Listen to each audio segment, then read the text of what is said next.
असेल, कुणाला असं उचलत असेल तर ते आम्ही सहन करणार नाही. आणि तो पण परीट समाजाचा प्रदेशाचा पदाधिकारी सरपंच राहिलाय त्या ठिकाणी आज अशी वागणूक जर त्या सारख्या लोकांना मिळत असेल, माझं कोणाही व्यक्ती नाही, माझी प्रवृत्ती विरुद्ध आजचं मनोगत आहे. लक्षामध्ये मी कोणाही व्यक्तीची वकिली करायला आलो नाही. सगळ्या महापुरुषाच्या जयंत्या पुण्यतिथी आम्ही एकोपाने साजरा करतो, कुठलाही द्वेष नाही, काही नाही. आणि या चाळीसगावमध्ये त्या ठिकाणी त्या गोयर कुटुंबियावर घरावर दगड फेकले जातात, मारहाण केली जाते. त्या गोयर कुटुंबाच्या नंतर त्या तरुणांमध्ये आपस हिंदू मुस्लिम वाद होऊन एका तरुणाला अन्याय झाला. या पोलीस स्टेशनला आणलं दुपारी 12 वाजता. ज्या पोलीस स्टेशन मध्ये आरोपी, अत्याचारी, दुराचारी, अन्याय जे कोणी समाजात रक्त पितात त्यांच्यावर बडगा त्या ठिकाणी पोलिसांचा असला पाहिजे. त्या पोलीस स्टेशन मध्ये या तरुणाला 12:30 वाजता आणलं आणि त्या चाबूकने 12 फटके या तरुणाला त्या ठिकाणी दिले आणि सांगितलं, बोल हरामखोर, सांग की मी गडा आहे आणि मी आमदारांविषयी आज असं बोललो, माफी मागतो का की आमदारांकडनं माझी बदली झाली पाहिजे, मला शाबासकी मिळाली पाहिजे, मला हप्ते, मला शेण गू खाण्याची मला परवानगी मिळेल, आमदाराला बरं वाटेल. म्हणून जर या तरुणावर अत्याचार होत असेल तर 40 तर तुम्ही शांत बसत राहायचा. होते मी काही तुम्हाला मुंबई आणि पुण्याच्या गोष्टी सांगत नाहीये.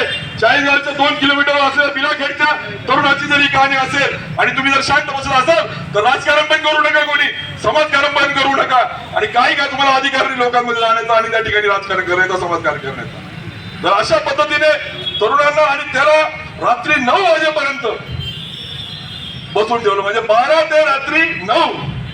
अरे काही कायदा, काही नियम, काही रूल्स आणि खोटे गुन्हे टाकायचे.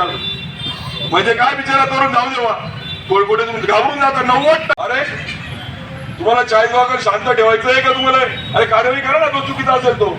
अरे जाब तर विचारा, त्याला बोलून सूचना तर द्या, प्रिव्हेंटिव्ह नोटीस तर द्या. यापुढे असं घडायला नको. आणि म्हणून माझी विनंती आहे, आपले पण जेवढे आता सगळे आलेले सामाजिक कार्यकर्ते, पक्षाचे प्रतिनिधी, कृपा करून आपण आणि चिडून तो बोलला की काय चालू आहे अत्याचार हा सगळ्या आमदारांचा, एवढं वाक्य बोलला. हा लगेच त्या आमदाराच्या भाड खाणारा हा तो गुले, हा भाडगव, याला बोलवलं. या तरुणाचं नाव काय? प्रदीप पाटील. ठिकाणासाठी सांगू नका तुम्ही प्लीज. पूर्ण वेळ जोपर्यंत हा अनाचारी, अत्याचारी जो काय एपीआय का तो PSI गुले याचं निलंबन 5 वाजेपर्यंत होत नाही. दुसरं तुम्हाला आज सांगतो, आता एक तरुण या विलगेश्वर गुन्हा दाखल झाला, संताप आला. या काही कारणास्तव की जे घाबरून पुढे आले नाहीये.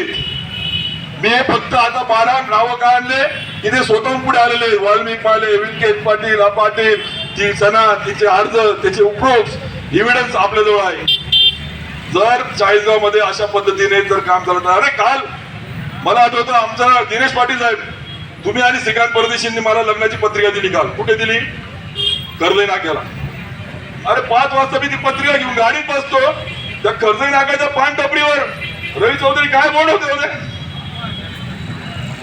कल्याण, म्हणजे सट्ट्याचे ते काय वेगवेगळे नावं लिहिलेले होते, ओपन, क्लोज. अरे नॅशनल हायवे, स्टेट हायवेच्या चौकातल्या पान टपरीवर जर सट्ट्याचे जर बोर्ड लावून तुम्ही चालवता तर 40 तुम्ही ठिकाणावर आणायला आले का? 40 लुटायला आले रे तुम्ही? लुटारू, ही लुटारू गँग नाही. लुटारू म्हणजे अलिबाबा तो आणि अलिबाबाचे 40 चोर आणि 40 बदनाम करायला आले.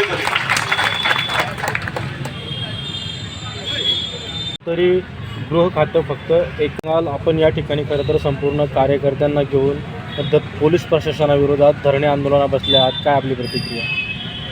खरं तर आज जळगाव जिल्ह्यामध्ये एकंदरीत आपण बघतोय, त्यामध्ये विशेषतः 40 तालुक्यात पोलिसांच्या माध्यमातून लोकप्रतिनिधी, सर्वसामान्य जनतेचा वेठीस धरून त्यांच्या जीवनाशी खेळण्याचा जो प्रयत्न करते याचा अतिरेक काल त्या ठिकाणी झाला. आणि म्हणून आज आम्ही सर्वपक्षीय समविचारी पक्ष संघटना या धरणे आंदोलनातून ज्या पोलीस कर्मचाऱ्यांची हिंमत तुम्ही जर बघितली, मला खंत वाटते. आमचे नेते एकनाथरावजी शिंदे साहेबांच्या नेतृत्वामध्ये मी काम करणारा कार्यकर्ता आहे. ही सत्ताधारी पक्षातला एक सहकारी सदस्य आहे त्या परंतु ज्या पद्धतीने देवेंद्रजींनी पुण्यामध्ये भाषण केलं काल सारथीच्या कार्यक्रमात की मराठा तरुणांनी प्रवाहात या, आंदोलनात जाऊ नका, शक्ती आणि वेळ ताकद योग्य ठिकाणी लागली पाहिजे बोलतात मुख्यमंत्री, पण त्यांचे कर्मचारी आणि अधिकारी मात्र त्याला पूर्णपणे पाठा या ठिकाणी देत आहेत. त्याच गृह विभागाचा चाळीसगावातला गुले नावाचा PSI त्यांच्याच कार्यालयातल्या एका कर्मचारी महिलेला जर त्या ठिकाणी शारीरिक शोषण करण्याचं जर त्या ठिकाणी दबाव आणत असेल, तिची तक्रार 6 महिने झाली दिली, त्याच्यावर कार्यवाही नाही. एका बाजूला देवेंद्रजी म्हणतात मराठा समाजाच्या तरुणांनी प्रवाहात या आणि दुसऱ्या बाजूला हा गुले नावाचा त्यांचा अधिकारी मराठा समाजाच्या तरुणांना कारण नसताना 8-8 तास पोलीस स्टेशनला आणून मारतो, बदडतो, कुठली तक्रार नाही. हाच अधिकारी त्या ठिकाणी ज्येष्ठ नागरिकांच्या योजना देणाऱ्या एका तरुणाला त्या ठिकाणी सेवा देणारा योजना दूत त्याला 12-12 तास पोलीस स्टेशनमध्ये ठेवतो, त्याचे हार्ड डिस्क आणि सगळं जमा करून त्याला त्या ठिकाणी दबावात आणलं जातं. यासारखी अशी अनेक उदाहरणं. एका पत्रकाराला काल सरपंच असलेल्या 73 वर्षाच्या कर्करोग असलेल्या माणसाला 300 दाखल जेलमध्ये टाकलं जातं, किंबहुना त्याचा अर्ज 3 दिवसापूर्वी दिलेला. म्हणजे अशा एक नाही अशा अनेक बाबी की ज्या पोलिसांच्या माध्यमातून चाळीसगावचे प्रतिनिधी हे देवेंद्र फडणवीसांच्या पूर्णपणे गृह खात्याला काळं फासण्याचं काम ते आणि त्यांचं पोलीस स्टेशन मिळून करत आहेत. अक्षरशः चाळीसगाव पोलीस स्टेशन राहिलं नाही, ते चाळीसगावच्या लोकप्रतिनिधींचा तो अड्डा झाला आहे आणि त्या माध्यमातून दहशत आणि त्यांनी संरक्षण दिलं पाहिजे ते भक्षण करत आहेत. याचा अतिरेक झाला आहे आज. म्हणून आज आम्ही सगळे या आक्रोश मोर्चाला जातो. आमची मागणी आहे की सर्वप्रथम तात्काळ विना चौकशी गरज नाही आहे, कारण की कॉन्क्रीट तिघं लोक या ठिकाणी आहेत, त्याचे अर्ज आहेत, त्या अधिकाऱ्याचं पहिले निलंबन केलं पाहिजे आणि नंतर मग चौकशीतून कोण कोण इतर त्या ठिकाणी जबाबदार आहेत त्यावर कार्यवाही झाली पाहिजे. शिवनेरी जन्म झाला आणि तुम्ही भागते जरा शिवनेरी नावाचा लाजा वाटल्या पाहिजे अशा पद्धतीने छत्रपतीच्या नावाने राजकारण या ठिकाणी सुरू भावांनो लक्षामध्ये घ्या. आज या सगळ्या परिस्थितीमध्ये माझी विनंती चाळीसगावकर तुम्हाला, मी चुकत असेल तर मला लक्षात आणून द्या की उमेश पाटील तुम्ही चुकताय, पण मी जे बोलतोय आज मी कुठल्याही व्यक्ती द्वेषातून कुठल्याही अधिकारी माझं केळीचं बात पुढे आजूबाजूला नाहीये, पण चालू आहे तो म्हणण्यापेक्षा मला असं म्हणायचं की मंत्री मंडळ, गृहमंत्री आणि त्यांच्या पॉलिसी, त्यांचं विचार धोरण ही वेगळ्या बाजूला. 40गाव मात्र आम्ही काही एका प्रकारे आम्ही UP बिहारमध्ये ऐकायची परिस्थिती. 40गावमध्ये आपला रोष नेमका कोणाकडे? आमदार, लोकप्रतिनिधी, हे गाव सांगेल, हे कॉन्क्रीट प्रूफ आहे, माझं नाही. हे बघा, या पोलीस विभागाच्या कर्मचाऱ्याचं पोलीस अधीक्षक तक्रार आहे की याच अधिकाऱ्याने माझं त्या ठिकाणी माझ्याशी संभोग करण्याची, शारीरिक त्या ठिकाणी शोषण करण्याची मागणी केली, नाहीतर तुला मी कंट्रोलला टाकेल, तुझी ट्रान्सफर करेल, तुझे हाल होतील. हा कोणाचा व्यवहार करतोय? हा आमदारांचा पट्टू. हा शिवसेनेचा कार्यकर्ता ST विभागाच्या योजना पोहोचवणारा जो योजना दूत आहे त्याला सांगतो तू कशाला शिंदे साहेबांचे फोटो लावतो, का तू योजना पोहोचवतो, त्याच्यावर त्याला दबाव आणून त्याला 12-12 तास पोलीस स्टेशनला ठेवलं जातं. म्हणजे मला कळत नाही आहे हे पोलीस विभाग कायद्याने काम करत आहे तर कुणा एका लोकप्रतिनिधीच्या पावलावर नाचतंय, पावलं म्हणून काम करत आहे. या पलीकडे मराठा समाजाचे तरुण कष्टाने बिचारे मेहनत घेतात, राबतात, त्या तरुणांना 12-12 तास पोलीस स्टेशनला अडकून फटके मारलं जातं. म्हणजे गुंड जे अन्याय अत्याचार करणारे बाजूला, एका बाजूला इथे नगरसेवकाची हत्या होते, दुसऱ्या बाजूला चाळीसगावमध्ये खुलेआम अन्याय अत्याचार चालू आहे, गांजा, चरस, सट्टा, अफू नाही ते धंदे सुरू आहे, तिकडे वेळ नाही यांना. मात्र ज्या पद्धतीने पोलीस स्टेशनच्या माध्यमातून राजकारण सुरू आहे ना, हा अतिरेक आज झाल्याने आम्ही सगळ्या तालुक्यातल्या ज्या ज्या घटकांवर अन्याय झाले ते प्रत्यक्ष येऊन आज या ठिकाणी धरणे आंदोलन करत पोलीस विभागातल्या भ्रष्ट आणि जे अधिकारी दबाव देऊन त्या ठिकाणी चुकीच्या पद्धतीने गुंडांना त्या ठिकाणी आपण ज्या म्हणतो शासन न करता चांगल्या लोकांना त्या ठिकाणी भक्षण करण्याचं काम करता, याचा निषेध आम्ही आणतो. निवेदन पाठवलं. काही आमदार जे आहेत आमचे, किशोर पाटील, चंद्रकांत पाटील यांना देखील दिलं. उद्या ते सभागृहामध्ये याविषयी आवाज उठवणार आहे आणि हा विषय मात्र आम्ही आज धरणे आंदोलन करून सोडणार नाही आहे. 5 वाजेच्या आत निलंबन केलं तर ठीक, नाही तर अजून तीव्र आंदोलनाचा पुढची दिशा आम्ही त्या ठिकाणी करणार. आता आपण या ठिकाणी पवित्रा घेतला आहे की जोपर्यंत निलंबन होणार नाही तोपर्यंत आपण या ठिकाणावर हलणार नाही.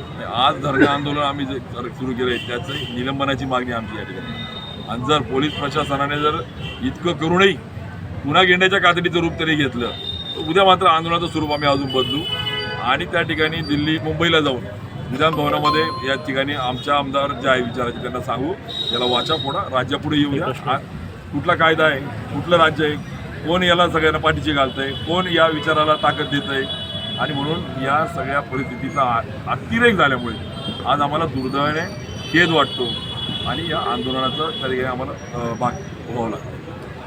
दादा, एकीकडे या ठिकाणी आपण पोलीस प्रशासनाच्या विरोधामध्ये आंदोलन करत होते, ज्यावेळेस आपलं भाषण सुरू होतं त्यावेळेस दुसरीकडे पोलीस प्रशासनाच्या समर्थनार्थ फटाके फोडले जात होते, पेढे वाटले जात होते, त्याकडे कसं बघतात? पोलीस विभागाने आपापसातल्या 2 गटांना एकमेकांमध्ये गुन्हे करून जेलमध्ये टाकणं, त्यांना बाहुलं करणे, या पद्धतीने आपण बघतोय की बेसुमार खंडणी त्या ठिकाणी मागणे, चांगल्या एका व्यापाराची धिंड काढली जाते चाळीसगाव शहरामध्ये. भाजपाचे नगरसेवक धाडीवाल नावाच्या एका व्यापाराला शहरामध्ये व्यापार पेठेतून मारत आणतात. त्याची एक NC नाही, एक गुन्हा नाही, त्याचं साधी प्रिव्हेंटिव्ह ॲक्शन नाही. मग जे देवेंद्रजी आम्हाला आठवतात की प्रिव्हेंटिव्ह ॲक्शन घेतली पाहिजे, कायद्याचा धाक असला पाहिजे, मग तुमचा अधिकारी आणि तुमचा लोकप्रतिनिधी जेव्हा इथे अतिरेक करतोय मग त्याकडे दुर्लक्ष का? मी जे बोलतोय मी नाव आणि वास्तव तर बोलतोय, कुठल्याही व्यक्तिद्वेषातून किंवा कुठल्या राजकीय अवलेश न ठेवता वास्तव त्या ठिकाणी मांडतोय, याचा आम्हाला खंत या ठिकाणी. काय किशनराव जोरेकर यांच्यावर चाळीसगाव पोलीस स्टेशनला जो गुन्हा दाखल झाला आहे 3 ते 8चा तात्काळ मागे गेला द्यावा. त्यानंतर ते ट्रॅफिक इन्चार्ज गुन्हे PS आहेत यांची तात्काळ बदली करावी आणि यासाठी महाराष्ट्र राज्य पत्रकार संघ हे किशनरावजी जोरेकर यांच्या पाठीशी आहेत. असं न झाल्यास राज्यभर तीव्र आंदोलन छेडण्यात येईल असा इशारा मी राज्य पत्रकार संघाचा राज्य उपाध्यक्ष या नात्याने